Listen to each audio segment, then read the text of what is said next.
Assalamualaikum teman-teman semuanya, apa kabar? Kita berjumpa lagi bersama saya Cahaya Tarot ya. Apa kabar kalian semua? Aku harap kalian baik-baik saja, dalam keadaan sehat walafiat, dimurahkan rezeki dan kelimpahan kasih sayang bersama orang-orang yang kita cintai. Hari ini kita buka dan baca kartu lagi, tetapi ingat ini hanya pembacaan kartu, bisa cocok dan juga bisa tidak.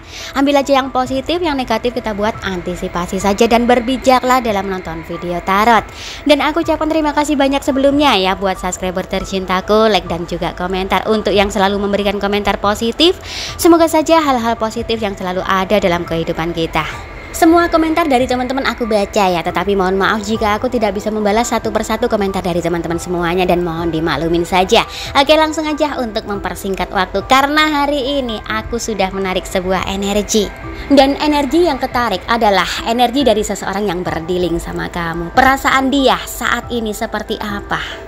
Kartu yang pertama muncul kartu dua cangkir. Ya, kemunculan kartu dua cangkir ini memberi arti bahwa ada sebuah perubahan dalam segi hubungan dalam kehidupan dia. Contohnya, yang pada awalnya dia berteman dengan seseorang, saat ini berubah menjadi musuhan. Bisa dikatakan juga yang dulunya menjalin sebuah hubungan, saat ini ada perpisahan. Atau bisa juga sebaliknya, yang awalnya, yang dulunya dia pernah meninggalkan, pada saat ini dia berniat untuk kembali. Itulah perubahan dalam segi hubungan yang terjadi dalam kehidupan dia saat ini. Oke, muncul kartu The Hermit. Saat ini dia seperti mendapatkan pencerahan, pengarahan atau bimbingan. Ada hal-hal yang awalnya, yang dulunya dia tidak mengetahuinya, sekarang dia menjadi tahu, terutama menyangkut orang-orang sekitarnya. Banyak rahasia-rahasia yang ditutupi dari orang-orang sekitarnya. Namun berkat adanya pencerahan atau bimbingan yang dia dapatkan, apapun rahasia yang disembunyikan dari orang-orang sekitarnya atau dari orang terdekatnya, dia dapat dengan mudah mengetahuinya. Saat ini dia merasakan perasaan yang sangat besar, dan perasaan yang sangat besar itu mengalir begitu derasnya. Setelah dia mengetahui apa yang terjadi dalam hidupnya saat ini, seperti apa yang aku bilang di awal tadi, ada perubahan dalam segi hubungan. Ternyata perubahan dalam segi hubungan itu adalah perubahan hubungan antara dia dan orang-orang sekitarnya serta orang terdekatnya. Seketika itu dia menjaga jarak, namun dia masih bingung untuk memutuskan keputusannya. Seperti apa yang aku bilang tadi, dia saat ini mempunyai perasaan yang sangat luar biasa besar, dan perasaan itu adalah dia tidak ingin lagi terkoneksi dengan orang-orang sekitarnya. Memang pada awalnya dia menganggap orang-orang sekitarnya seperti keluarga. Bahkan dia menganggap hubungan bersama orang-orang sekitarnya akan terjalin untuk selamanya. Dia juga pernah mempublikasikan kebahagiaan bersama orang-orang sekitarnya. Bahkan contohnya foto-foto bareng dan diposting di sosial media, makan-makan bersama, jalan-jalan bersama, tertawa-tertawa bersama. Pada awalnya memang dia tidak menyadari bahwa orang-orang sekitarnya adalah orang-orang toksik yang hanya mempengaruhi pikirannya saja. Setelah dia merasakan sendiri kenyataannya bahwa orang-orang sekitarnya itu atau orang-orang toksik itu hanyalah pembawa masalah saja dalam hidupnya. Di samping itu, pemikiran dia masih kekanak-kanakan, jadi sangat mudah dipengaruhi oleh orang-orang toksik. Energinya pada saat itu sangat rendah, yang dia pikirkan hanya kesenangan duniawi saja. Setelah semua terjadi dan setelah dia mengetahui rahasia-rahasia orang-orang toksik itu, dia pelan-pelan menutup pintu hatinya dan pelan-pelan mengunci hatinya. Karena orang-orang toksik itu tidak bisa ditinggalkan secara langsung. Setelah dia mendapatkan pencerahan, bimbingan atau pengarahan, dia menjadi bisa berpikir secara dewasa. Dia juga bisa berpikir secara kepala dingin, serta pemikirannya saat ini lebih memakai perasaan dan hati. Dia mulai memfokuskan diri dengan hal-hal yang positif. Dia memfokuskan diri dalam segi pekerjaan.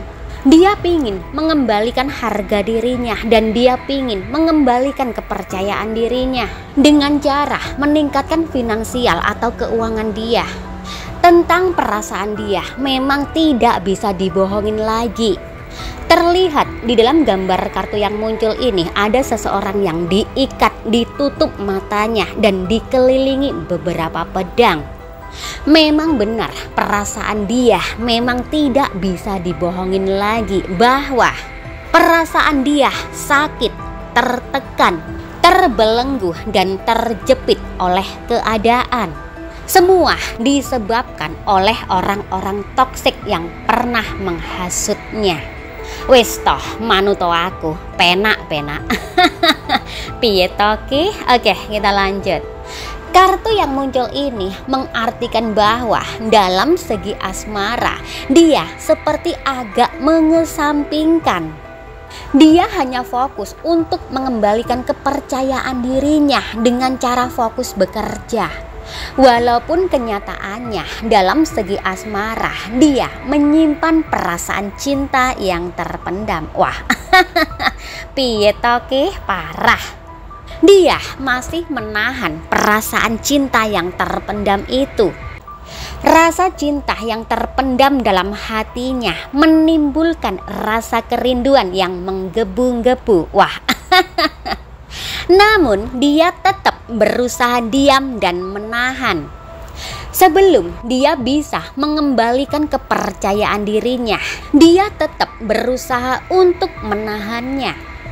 Pencerahan yang sudah dia dapatkan bisa meyakinkan dirinya bahwa roda kehidupannya pasti berputar. Dia yakin bahwa kehidupannya tidak akan selamanya dalam keterpurukan seperti sekarang ini. Dalam hatinya juga mengatakan dia harus bersabar untuk menunggu waktu. Dia sudah mengambil pelajaran dari apa yang telah terjadi dalam kehidupannya. Muncul kartu kematian. Ya, kartu kematian yang muncul ini bisa mengartikan bahwa dia mempunyai kebangkitan spiritual. Dia berniat untuk mematikan dan mengubur dalam-dalam perbuatan-perbuatan buruk dia, hubungan dia bersama orang-orang toksik. Semua akan dia matikan. Dan dia akan berusaha menjalani kehidupan apa adanya. Kartu yang terakhir ini adalah kartu masa-masa penyembuhan. Iya, memang benar. Pada saat ini dia mulai menyembuhkan diri dari hal-hal negatif agar bisa menjalani kehidupan yang lebih baik. Oke, itu tadi teman-teman ya untuk pembacaan kita hari ini. Dan langsung aja ada Aries, Taurus, Gemini, Cancer, Leo, Virgo, Libra, Scorpio, Sagittarius, Capricorn, Aquarius, dan Pisces. Sampai di sini dulu ya untuk pembacaan kita hari ini. Nanti kita jumpa lagi di lain waktu, di lain kesempatan dan suasana yang lebih berbahagia lagi. Tetap serahkan semua pada yang di atas. Hanya Tuhan yang bisa menentukan segalanya, karena ini hanya pembacaan kartu, dan berbijaklah dalam menonton video tarot. Sekali lagi aku ucapkan terima kasih banyak ya buat subscriber tercintaku, like dan juga komentar. Oke, akhir kata, assalamualaikum warahmatullahi wabarakatuh dan sampai jumpa.